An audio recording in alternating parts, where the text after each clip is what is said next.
Siang. Oke, dapat Mas. Terima kasih. Bang Aga. Bang Aga sini Bang Aga. Silakan. Kompas tadi. Ya, mari. Oh, kantongnya bergeser ya.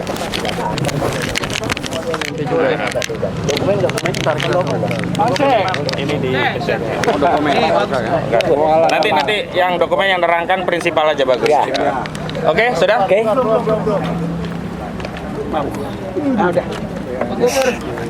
Oke ya, dimulai ya. Baik, bismillahirrahmanirrahim. Assalamualaikum warahmatullahi wabarakatuh. Waalaikumsalam warahmatullahi wabarakatuh. Terima kasih rekan-rekan media dan YouTuber yang sudah memenuhi undangan kami, dan hari ini sesuai dengan rencana yang sudah kami sampaikan, kami akan mengadakan konferensi pers sehubungan dengan telah dilakukannya pelaporan terhadap sejumlah nama, totalnya ada 7 orang yang berada di kubu Joko Widodo berkaitan dengan adanya dugaan tindak pidana yang kurang lebih sama dengan yang dilaporkan saudara Joko Widodo, yakni fitnah, pencemaran, menyerang kehormatan, yang itu semua sudah diterima oleh penyidik Polda Metro Jaya beberapa hari yang lalu. Nanti akan ada rinciannya dari Bung Gafur Sangaji. Namun ada beberapa hal yang penting dari tim advokasi yang mengadvokasi kasus ini, khususnya terkait laporan disampaikan oleh KRMT Roy Suryo Noto di Projo, yakni sebagai berikut. Yang pertama, sejak diundangkannya KUHP yang baru, Kitab Undang-Undang Hukum Pidana yang baru di 2023 yang lalu, yakni Undang-Undang Nomor 1 Tahun 2023 tentang KUHP, Undang-Undang tersebut ada jeda 3 tahun dan baru efektif berlaku per 2 Januari 2026. Namun yang menarik bahwa norma tentang pelanggaran fitnah, pencemaran, menyerang kehormatan itu tetap diadopsi dan menjadi satu kejahatan juga, sehingga meskipun ada KUHP yang baru, setiap orang siapapun tidak bisa atau tidak boleh melakukan penghinaan, pencemaran, menyerang kehormatan kepada siapapun dan dengan sarana apapun, termasuk melalui sosial media. Nah, dengan demikian bahwa hari ini kami ingin menguji 2 hal. Yang pertama, apakah prinsip-prinsip equality before the law, yang itu merupakan asas yang sangat prinsipal yang juga diadopsi dalam KUHP yang baru, artinya setiap warga negara berkedudukan sama di hadapan hukum, itu juga akan diperlakukan sama secara hukum oleh penyidik Polda Metro Jaya.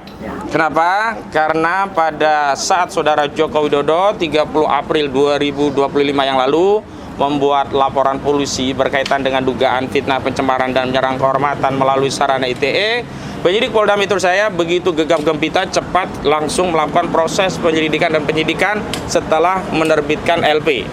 Nah, kita akan uji apakah jika laporan itu dilakukan oleh klien kami, KRMT Roy Suryo Noto di Projo, itu juga akan mendapat reaksi yang sama. Setidaknya saat ini kami apresiasi dari sisi penerimaan LP, sudah diterbitkan LP, tetapi tidak cukup dengan hanya menumpuk LP dalam berkas. Kami juga ingin melihat lebih lanjut apakah polisi juga equality dalam konteks melakukan penyelidikan dan penyidikan, bahkan menetapkan 7 orang tersangka yang dilaporkan oleh klien kami. Jadi tidak sekedar formilnya sudah diterima LP, tetapi tindak lanjutnya. Yang kedua, kami ingin tegaskan sikap kesatria klien kami yang tidak saja melaporkan peristiwa, tetapi spesifik juga menyebutkan nama-nama yang nanti juga akan dijelaskan Bung Gafur, yang itu mengkonfirmasi bahwa klien kami tidak ingin mengekstensifikasi laporan ini kepada banyak pihak, seolah-olah nanti akan banyak pihak yang tertuduh dilaporkan. Ini berbeda sekali dengan laporan saudara Joko Widodo yang saat itu hanya mengaku melaporkan peristiwa saja, tidak menyebut nama, tapi ternyata dalam LP yang dia tanda tangani itu justru sudah ada nama-nama. Bahkan nama-nama itu kan menjadi meluas, yang tadinya hanya 5 inisial, terakhir meningkat menjadi 12 orang terlapor. Dan kita ketahui ada 3 layer saat itu. Layer pertama layer aktivis, layer kedua akademisi, dan layer ketiga itu adalah layer media atau YouTuber. Namun dalam perjalanannya kami bersyukur klien-klien kami yang ada di layer media atau juga YouTuber yang saat itu juga kami tangani, diantaranya mantan Ketua Komisi Pemberantasan Korupsi KPK Abraham Samad, tidak naik dalam konteks menjadi penyidikan dijadikan tersangka. Tetapi bukan itu poinnya. Poinnya memang sebenarnya apa yang dialami atau yang dilakukan oleh Roy Suryo dan kawan-kawan itu adalah konteksnya sedang melakukan penelitian yang memang kesimpulannya menyatakan ijazah saudara Joko Widodo palsu. Bahwa tentu saja saudara Jokowi tidak akan senang dan juga pendukungnya akan kecewa berat, meradang, meronta-ronta, ya, gulung-gulung begitu ya, karena kesimpulan itu palsu itu hal yang lain. Tetapi itu adalah konteks dalam konteks penelitian dan hari ini justru tidak ada konteks penelitian sama sekali. Apa yang dilakukan oleh kubu Jokowi melalui sejumlah nama, diantaranya adalah Irjen Mo1, nanti ada penjelasan yang lainnya. Itu sama sekali tidak punya underlying sebagai peneliti atau apapun. Bahasa-bahasanya, bahasa frontal, bahasa yang tidak mungkin bisa ditafsirkan kecuali itu penghinaan. Kecuali itu adalah suatu penyerangan kehormatan. Jadi tidak butuh ahli, tidak butuh ahli bahasa, tidak butuh ahli sosiologi, tidak butuh ahli psikologi, tapi kita semua orang yang punya nurani, punya akal sehat, pasti akan setuju dan sependapat bahwa statement yang disampaikan oleh terlapor ini adalah tindakan-tindakan atau pernyataan yang terkategori menyerang kehormatan dan kemudian merendahkan marwah klien kami. Memang kami tak sampai hati untuk mengutip atau setidaknya mengcopy paste apa yang menjadi statement mereka karena terlalu menyakitkan ya, terlalu vulgar begitu. Namun yang jelas ketika polisi telah menerbitkan laporan berarti memang statement itu layak untuk dilakukan penyelidikan dan penyidikan. Yang ketiga, ini sekaligus penegasan kepada kubu Joko Widodo bahwa saudara telah memulai perang terbuka dengan membuat laporan polisi pada 30 April 2025 yang lalu. Dan hari ini laporan yang dilakukan klien kami bukanlah perang yang dimulai oleh klien kami, tetapi ini adalah balasan terhadap siapapun yang ada di kubu Jokowi yang terus membela dan membela dengan serangan-serangan yang di luar nalar kami. Dan karena kita negara hukum, setiap tindak kejahatan apapun meskipun baru dugaan, maka sudah menjadi kewenangan hak dari klien kami untuk membuat laporan polisi. Jadi sekali lagi, kalau kami dulu sudah menyatakan siap melayani, meladeni apa yang akan dilakukan oleh kubu Jokowi dan seluruh pengikutnya, seluruh ya pentaklit butanya, hari ini kami tegaskan ini adalah bagian dari kesiapan kami, baik prinsipal maupun tim advokasi untuk menuntaskan. Dan kami minta dukungan seluruh rakyat Indonesia, karena apa yang diteliti oleh klien kami, Roy Suryo Noto di Projo, itu bukan untuk dan atas nama kepentingan pribadi, tapi ini bagian dari perjuangan untuk menyelamatkan bangsa dan negeri ini dari legasi sejarah buruk pernah dipimpin oleh seorang presiden yang berijazah palsu. Itu harus kita tuntaskan. Dan saya menghimbau kepada saudara Joko Widodo, jika masih tersisa sedikit sikap negarawan dari saudara meskipun tidak lagi menjadi presiden, maka hentikanlah seluruh tuduhan-tuduhan yang tidak berdasar. Saudara telah menuduh ada orang besar di balik perjuangan klien kami. Saudara tidak membuktikan apa yang menjadi tuduhan saudara. Padahal saudara berulang kali menyatakan siapa yang mendalilkan, siapa yang menuduh, dia harus membuktikan. Maka hari ini kami katakan bahwa saudara telah menuduh ada orang besar di belakang kami, maka saudara harus membuktikan. Dan terbukti selain kami sudah melakukan berbagai bantahan bahwa ada orang besar, bahkan pada tanggal 31 Juli 2025 yang lalu kami sudah mengirimkan somasi kepada saudara Joko Widodo. Tetapi sampai hari ini tidak respon, dan saat itu ternyata memang intensitas tuduhan itu turun. Baru kemudian di tanggal 4 Desember 2025 saudara Joko Widodo kembali mengulangi tuduhan orang besar saat diwawancara oleh stasiun Kompas TV. Jadi sekali lagi, kehadiran Partai Demokrat yang juga melaporkan tuduhan orang besar meskipun tidak kepada saudara Joko Widodo, kepada orang-orang yang mengedarkan tuduhan yang kami yakini tidak mungkin lepas dari izin persetujuan atau setidaknya arahan dari saudara Joko Widodo, karena saudara Joko Widodo sendirilah yang pertama kali mengedarkan tuduhan orang besar. Jadi itu ya 3 prinsip dasar kami dalam konferensi pers, dan selanjutnya secara teknis Bung Abdul Ghafur Sangaji akan menyampaikan rinciannya. Silakan Bung. Ya, terima kasih Bang Ahmad Kozinudin. Assalamualaikum warahmatullahi wabarakatuh. Salam hatuhaha. Pada kesempatan yang baik ini, pertama-tama saya mengucapkan selamat tahun baru kepada semua rekan-rekan media dan seluruh masyarakat Indonesia, bahwa pada tahun baru ini, sebagaimana tadi sudah disampaikan oleh Bang Ahmad Kozinudin, kita sudah punya produk hukum pidana nasional yang berlaku secara bersamaan, yaitu Undang-Undang Nomor 1 Tahun 2023 tentang KUHP, dan Undang-Undang Nomor 20 Tahun 2025 tentang KUHP berlaku secara bersamaan sejak tanggal 2 Januari 2026. Dan kita bersyukur kedua produk hukum itu telah mewakili nilai-nilai Pancasila, kemudian Undang-Undang 45 dan kearifan lokal, karena di dalam hukum pidana material kita sudah diadopsi namanya peradilan adat atau nilai-nilai hukum adat di dalam hukum pidana material kita. Nah, tahun baru tentu selalu ada hal baru, tentu selalu ada semangat baru, tentu selalu ada spirit baru, dan tentu selalu ada optimisme baru, tetapi juga tentu selalu ada peristiwa-peristiwa hukum baru. Nah, terkait dengan peristiwa hukum baru ini, terhadap polemik ijazah Pak Joko Widodo yang dari awal diduga adalah ijazah palsu berdasarkan hasil penelitian Mas Roy, Bang Rismond, dan Dr. Tifa, laporan Pak Joko Widodo kemudian diumumkan penetapan tersangka pada tanggal 7 November 2025 yang melahirkan 8 tersangka. Hari ini, tanggal 8 Januari 2026, Mas Roy melaporkan 7 terlapor yang mereka tentu adalah pendukung Pak Joko Widodo. Angka 7 dan angka 8 telah menorehkan sejarah baru lagi, yaitu tanggal 7 November 2025 lahir 8 tersangka. Pada 8 Januari hari ini lahir 7 terlapor.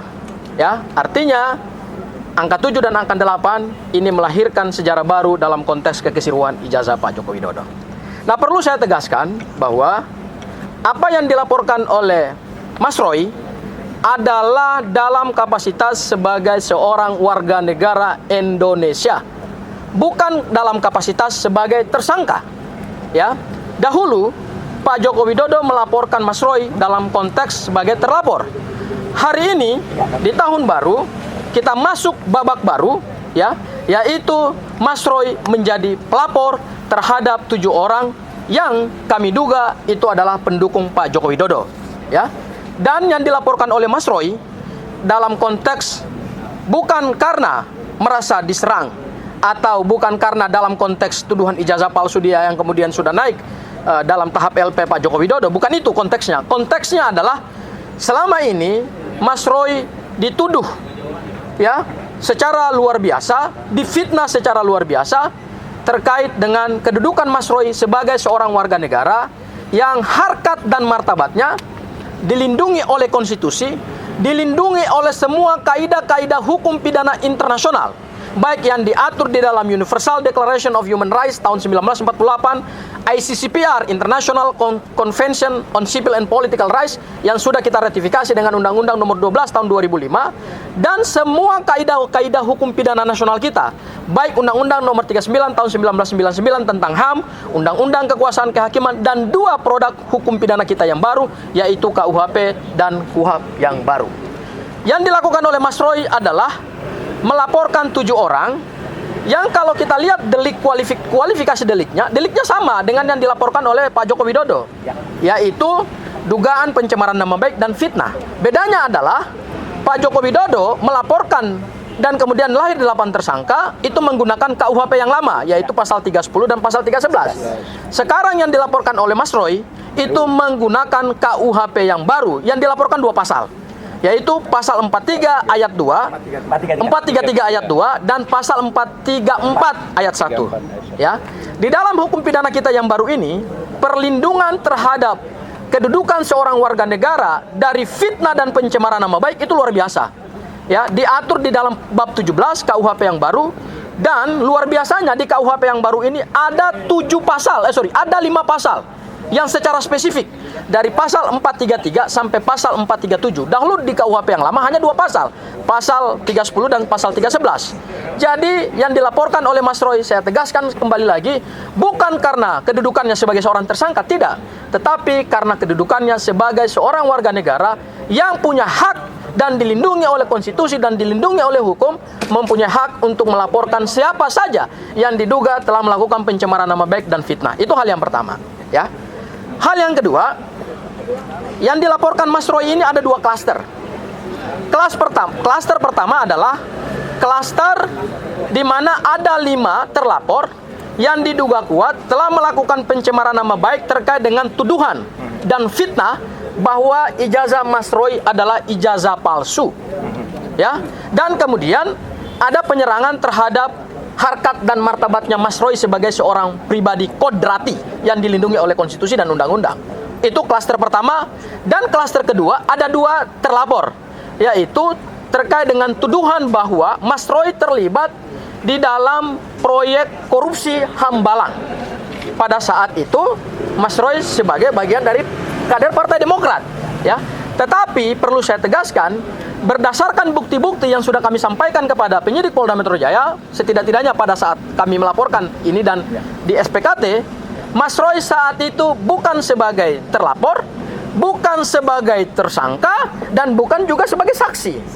Sama sekali tidak ada hubungannya dengan proyek Hambalang itu, ya. Jadi nggak ada kaitannya. Tetapi narasi-narasi yang dibangun oleh para pemfitnah dan penuduh, seolah-olah Mas Roy, bahkan ada videonya, seolah-olah Mas Roy adalah bagian dari tindak pidana korupsi Hambalang, ya. Nah, oleh karena itu, dalam kesempatan yang baik ini, kami meminta kepada Polda Metro Jaya agar laporan Mas Roy yang sudah naik tahap pro justisia, 7 terlapor itu telah diterbitkan LP-nya, dan kemudian LP-nya ini akan diproses sesuai dengan KUHP yang baru. Karena sudah pro justisia naik pada tahap penyelidikan, kami minta ada beberapa hal. Yang pertama, penyidik Polda Metro Jaya harus betul-betul menegakkan asas-asas hukum pidana yang diatur dalam KUHP baru dan KUHP baru. Ada 4 atau ada 5. Pertama, harus menjunjung tinggi asas profesionalitas, harus menjunjung tinggi asas proporsionalitas, harus menjunjung tinggi asas imparsialitas, dan harus menjunjung tinggi asas subsidiaritas. Profesionalitas artinya penyidik harus menjalankan kewenangan berdasarkan KUHP dan Undang-Undang Kepolisian dengan baik. Tidak boleh ada orang yang punya akses ke kekuasaan dilindungi, sementara ada orang yang tidak punya akses ke kekuasaan itu kemudian ditindak. Kami tidak mau dong. Dalam penegakan hukum, penyidik begitu menerima LP harus profesional. Yang kedua, penyidik juga harus proporsionalitas. Artinya, kami telah melakukan kajian yang mendalam terhadap materi laporan kami dan sudah diterima oleh penyidik Polda Metro Jaya antara perbuatan yang diduga perbuatan pidana, kemudian kami kaitkan dengan unsur-unsur delik yang ada dalam pasal-pasal, dan yang kemudian nanti bagaimana penerapan pasalnya, kami minta agar dilakukan secara proporsional antara perbuatan, antara delik atau unsur delik, dan antara penerapan pasal. Ini betul-betul harus dilakukan sesuai dengan prinsip negara hukum, rule of law, ya, due process of law. Dan yang ketiga adalah prinsip imparsialitas. Penyidik tidak boleh, karena ini laporannya adalah dari Mas Roy, tidak boleh kemudian nanti ke depan itu memilih-milih, ya. Kami harapkan 7 yang dilaporkan oleh Mas Roy itu jika ada bukti yang cukup, naikkan ke tahap penyidikan, kemudian juga tetapkan mereka sebagai tersangka. Supaya ini menjadi pembelajaran hukum kepada seluruh masyarakat Indonesia di dalam semangat dan suasana KUHP yang baru. Dan yang terakhir adalah kami minta juga hukum ditegakkan, jangan tumpulnya ke atas, tajam ke bawah. Jangan terhadap pendukung-pendukung Pak Joko Widodo dilindungi, kemudian terhadap Mas Roy dan kawan-kawan itu ditindak. Ini nggak fair. Ini nggak sesuai dengan prinsip negara hukum, karena kita sudah punya KUHP dan KUHP baru. Misalnya, yang hari ini seorang terpidana yang masih berkeliaran kemana-mana, yaitu Sylvester Matutina. Ini kan yang perlu ditindak nih. Kita sudah punya KUHP yang baru. Kewenangan kejaksaan sudah diberikan oleh KUHP. Kami minta supaya Sylvester Matutina segera dicari, ditetapkan DPO, kemudian dimanapun dia berada, ditangkap dan dipenjarakan. Sesuai dengan putusan pengadilan yang telah ingkrah. Dan yang terakhir adalah asas subsidiaritas. Penyidik Polda Metro Jaya harus betul-betul menegakkan hukum dengan baik, supaya tujuan hukum itu tercapai, yaitu adanya asas kepastian hukum, ada keadilan, dan kemudian ada kemanfaatan. Kami tidak ingin, jangan sampai laporannya Mas Roy hanya diterima pada tahap LP, kemudian naik tahap penyelidikan, tetapi kemudian tidak dilakukan pada tahap penyidikan dan tidak ada penetapan tersangka. Karena kenapa? Kami yakin terhadap bukti-bukti awal yang kami miliki. Dan berdasarkan ketentuan KUHP yang baru, alat bukti itu kan sudah diperluas menjadi 8. Ya, dahulu alat bukti hanya 5, sekarang menjadi 8. Salah satu 2 yaitu ada barang bukti dan kemudian bukti elektronik. Dan berdasarkan laporan yang kami sampaikan kemarin, kami basisnya adalah bukti-bukti elektronik, dan kemudian akan ada saksi yang kami hadirkan juga, dan akan ada juga ahli-ahli yang kami hadirkan. Ya, siapa 7 orang itu tentu nanti Mas Roy yang akan menjelaskan secara lebih rinci, dan kemudian apa saja peristiwa yang kami duga adalah peristiwa pidana, kemudian juga itu akan dijelaskan oleh Mas Roy. Mungkin tambahan saya minta kepada Bang Samsir selaku salah satu tim kuasa hukum juga yang mendampingi saat itu. Silakan Bang Samsir. Terima kasih. Assalamualaikum warahmatullahi wabarakatuh. Bang Samsir. Terima kasih kawan-kawan semua sudah hadir seperti undangan kita untuk datang meliput pada acara hari ini. Mengenai perkara ijazah saudara Joko Widodo yang pada awalnya sudah diteliti oleh Bapak Roy Suryo ini sebagai seorang peneliti, ini sebenarnya sesuatu yang memang jauh dari sasaran kalau beliau sampai dipidanakan, ya.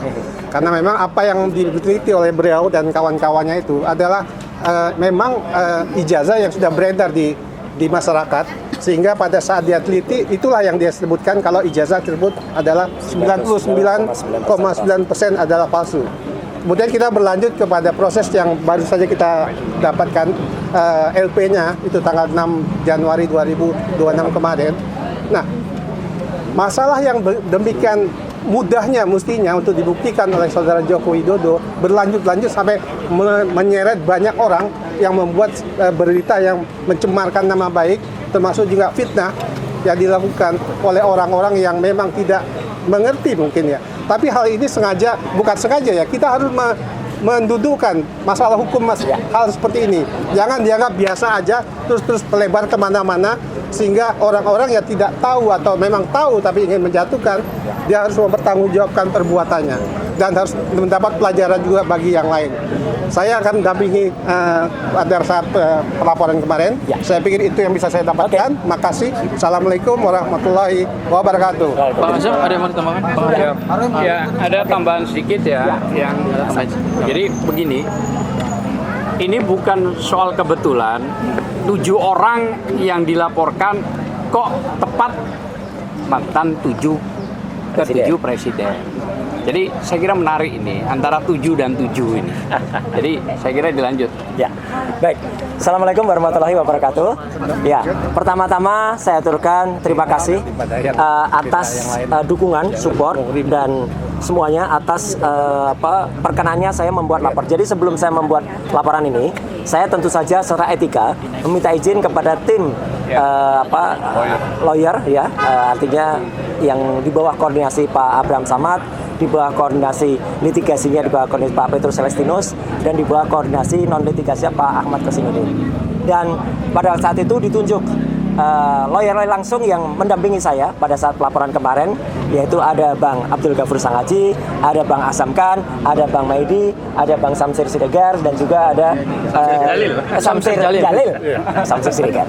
Dan juga saya terima kasih untuk pendukung yang selalu menyertai kita ya, ibu-ibu dari ARM, yang juga dari teman-teman semua, dari YouTuber juga, ada Michael di sini juga yang ada kaitannya juga sih gitu dengan perkara ini. Jadi nanti saya sampaikan. Jadi intinya begini, ya, pada hari Senin kemarin saya datang ke SPKT, Sentra Pelayanan Kepolisian Terpadu, ya, untuk membuat atau membuka laporan polisi, dan sudah keluar STTLB-nya /B /1/1/2026 SPKT Polda Metro Jaya, laporan saya, ya. Saya dengan mohon maaf harus saya tutup beberapa yang sifatnya krusial, bukan apa-apa karena saya menghormati privasi saja. Dan saya telah melaporkan 7 orang. 7 orang itu ada rincinya, tapi yang dalam laporan ini memang disebut dan kawan-kawan. Ya, tapi dan kawan-kawannya pihak penyidik sudah mendapatkan karena kami sudah menyerahkan laporan berupa detail intinya seperti ini, lengkap dengan ada penjelasan di dalamnya tentang orang-orangnya, tentang buktinya, screen capture-nya, link-nya, bahkan juga transkripnya sudah kita berikan semuanya. Petunjuk dan buktinya ada. Jadi kenapa kita melaporkan pasal 433 ayat 2 dan 434 ayat 1 di KUHP yang baru? Karena itu yang terkait langsung dengan peristiwa yang saya alami.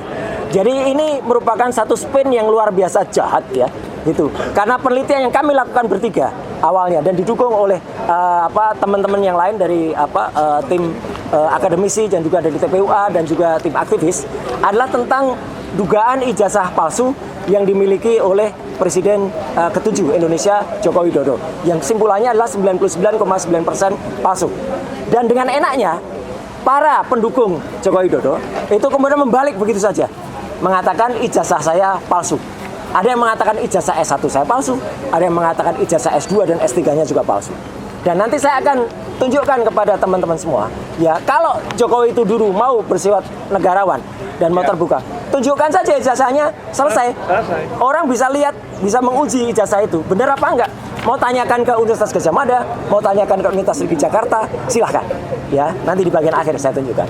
Tapi yang jelas, secara lucu, semalam, tepatnya dua malam sebelumnya, lawyer kami, ya, Pak Gafur Sangaji, memang sudah menyampaikan, ya, acara hari ini.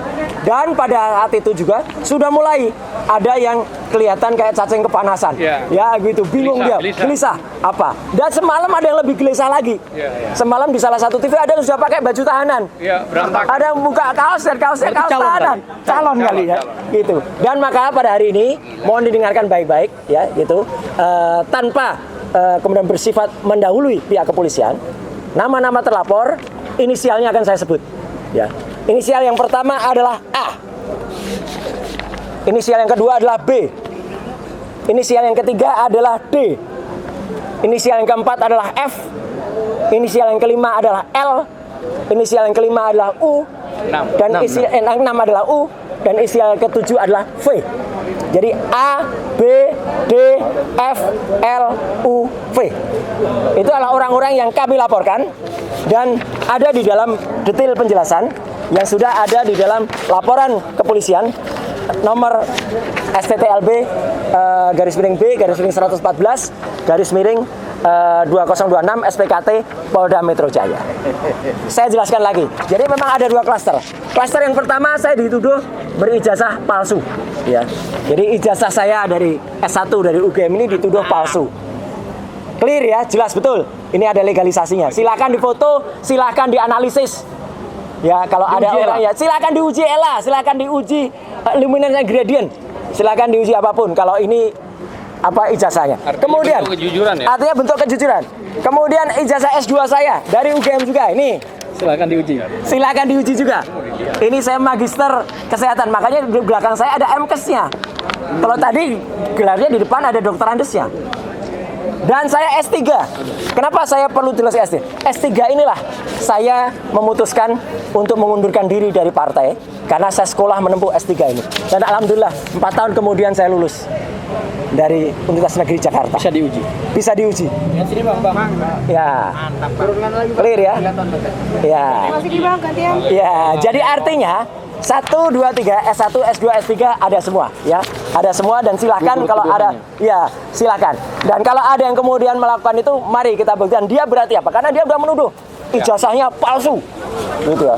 Kemudian bla bla bla. Yang kedua yang tadi sudah disebut, saya dituduh melakukan korupsi di proyek Hambalang, ya. Saya justru mengundurkan diri dari partai itu karena mau sekolah tadi. Ya. Dan salah sedikit dari orang di partai itu yang telah memperoleh 5% sebagai kader terbaik partai. Saya kader terbaik dari partai itu tahun 2016. Dan setelah itu saya justru 4 tahun berikutnya saya izin kepada ketua umum waktu itu untuk mengundurkan diri karena saya mau sekolah. Jadi saya memang hubungannya tidak buruk, saya hubungannya tetap baik.